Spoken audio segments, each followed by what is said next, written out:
ৰাজ্যৰ শেহতীয়া বান পৰিস্থিতিৰ খবৰ ল'বলৈ ইতিমধ্যে আহি আমি উপস্থিত হৈছোঁ নগাঁও জিলাৰ কামপুৰ ৰাজচক্ৰৰ অন্তৰ্গত বকলগুৰিত আৰু বকলগুৰিত ইতিমধ্যে বাননাট্যৰ মাজত হাহাকাৰ পৰিৱেশৰ সৃষ্টি হৈছে আৰু মই কেমেৰা পাৰ্চনক মই অনুৰোধ জনাম ইয়াৰ সাময়িক দৃশ্যসমূহ দেখুৱাবলৈ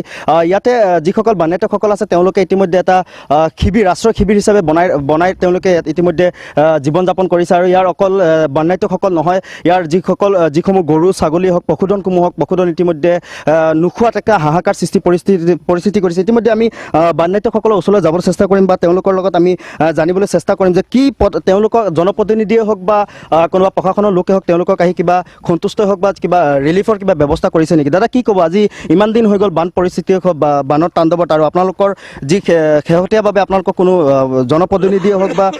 চৰকাৰৰ কোনো লোক হওক বা প্ৰশাসনৰ লোক হৈ আপোনালোকক কিবা খবৰ দিছে নেকি বা কিবা পৰিস্থিতি হওক আপোনালোকৰ বুজ লৈছে নেকি মানে যোৱা বৃহস্পতিবাৰে ৰাতি 3টামান বজাত পানী সোমাইছে আজি সোমবাৰ প্ৰায় 5 দিনত পৰিছে এতিয়ালৈকে কোনো প্ৰশাসনৰ মানুহ এতিয়ালৈকে আমাৰ এইখিনি জেগাত অহাই নাই আৰু কোনো জনপ্ৰতিনিধিও মানে MLA হওক বা যিকোনো মন্ত্ৰী কোনোবা এতিয়ালৈকে অহা নাই যোৱাকালি 11:30মান বজাত আমাৰ 2 নং কচ্ছ জিলা পৰিষদৰ সাইফুল ইছলাম সাহেব তেখেত আহিছিলে তেখেতে বানাক্ৰান্ত বহুতখিনি চাই গৈছে তেখেতে কৈছে আমাক এটা আশা দিছে যে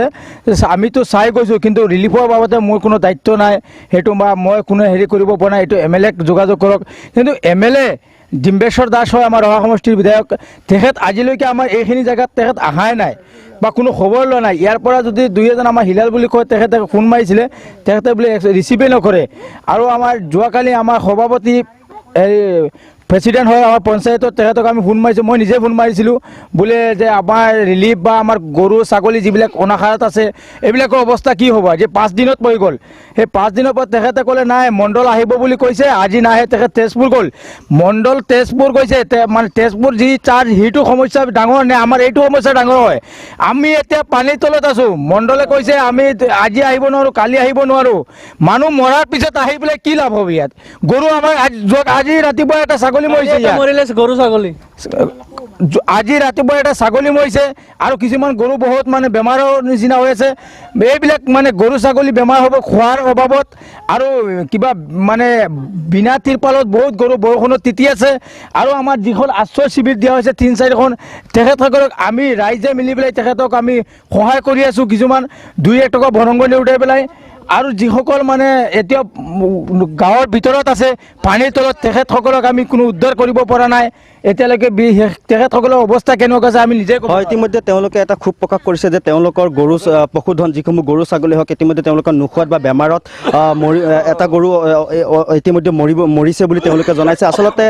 চৰকাৰে এটা ব্যৱস্থা ল'ব লাগিছে যিটো স্বাস্থ্যৰ যি ব্যৱস্থা আছিলে সেই ব্যৱস্থাসমূহ ল'ব লাগিছিলে আৰু ইয়াত দেখিবলৈ পোৱা গৈছে যে সৰু সৰু কণ ল'ৰা ছোৱালীবিলাক ইতিমধ্যে তেওঁলোকৰ মাতৃয়ে কোলাত লৈ পেলাই তেওঁলোকে ৰৈ আছে তেওঁলোকে খাদ্যৰ নামত হাহাকাৰ পৰিৱেশৰ সৃষ্টি কৰিছে আমাৰ লগত আৰু এজন উপস্থিত আছে তেখেতৰ পৰা আমি জানিবলৈ চেষ্টা কৰিম দাদা আপোনালোকক খোৱা বোৱাৰ ব্যৱস্থাই হওক বা স্বাস্থ্যৰ ব্যৱস্থা তেনেকুৱা কিবা ব্যৱস্থা কৰি দিছে নেকি নাই প্ৰশাসনৰ পৰা আজিলৈকে একো কৰা নাই যি আমাৰ স্থানীয় যুৱকে অলপ সহায় কৰিছে কিন্তু আমাৰ প্ৰশাসনৰ পৰা না কোনো জনপ্ৰতিনিধি একোৱে অহা নাই স্বাস্থ্য বিভাগৰ পৰা কোনো অহা নাই পশুধন এনেই ৰাস্তাতে পৰি আছে আজি শুনা পাইছোঁ এটা মৰি উঠিছে পশুধন আৰু এই গাঁওখন স্বাধীনতা পূৰ্বৰ পৰা গাঁওখন কিন্তু আজিলৈকে ৰাস্তা ঘাট পদূলি একেবাৰে নাই ৰাস্তাত মানুহবিলাক উঠিবলৈ ওখ জেগাত যাবলৈ তাকো প্ৰশাসনে সুবিধা কৰি দিয়া নাই আজি ভিতৰত গাঁৱৰ ভিতৰত মানুহ এতিয়াও পানীৰ তলতে আছে 90% ঘৰ এতিয়াও পানীৰ তলতে আছে কিন্তু আজিলৈকে আমাৰ কোনো প্ৰশাসনৰ বা আমাৰ প্ৰতিনিধিসকল বৰ দুখৰ বিষয়ে তেওঁলোকে আজিলৈকে খবৰ লোৱা নাই আজিলৈকে এটা ফোন কৰিলে ফোন তেওঁলোকে ৰিচিভ নকৰে আৰু যি অৱস্থা হৈছে সেয়া মানে ক'বলৈ ভাষা নাই আমাৰ হয় ইতিমধ্যে তেওঁলোকে এটা দুখ প্ৰকাশ কৰিছে আৰু আমি পূৰ্বেও অসম বিহুৰ ফালৰ পৰা চৰকাৰক হওক বা জনপ্ৰতিনিধিক হওক আমি আহ্বান জনাইছিলোঁ যে ইয়াত বানপীড়িত যিসকল লোক আছে তেওঁলোকক আহি চাবৰ কাৰণে আমি